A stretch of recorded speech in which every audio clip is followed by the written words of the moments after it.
Thank you, Mr Speaker. Order. Order. I've called a member at the back of the House and he cannot be heard. Simon Bridges.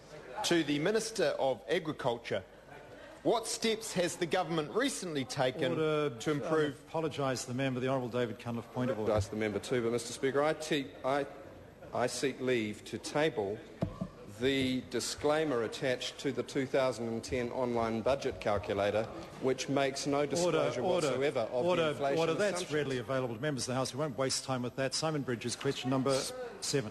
Mr Speaker, to the Minister of Agriculture, what steps has the government recently taken to improve animal welfare in New Zealand? The Honourable David Carter. Mr Speaker, last week I was delighted to announce that the government will spend an extra $8.2 million over 4 years to boost animal welfare activities. This is the largest increase in animal welfare funding for over a decade and a reflection of the importance that this government places on maintaining the highest possible standards of animal welfare. Simon Bridges. What specific areas will benefit from the extra $8.2 million? Mr Speaker, the vast majority of the funding will go to frontline services and will see the number of MAF enforcement officers more than double.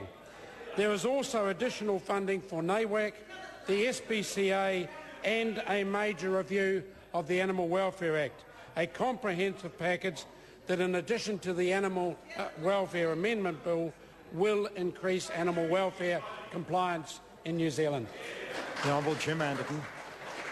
Speaker, why has the Minister in the new Animal Welfare Code for 2010 allowed a religious group the right to cut the throats of animals without stunning first, despite MAF and scientific evidence that the animal suffers undue cruelty, which poses a serious question as to how this process will improve, quote, animal welfare in New Zealand, end quote. David Carter. Mr Speaker, if the member is referring to the Commercial Slaughter Code, then I have not allowed an exemption.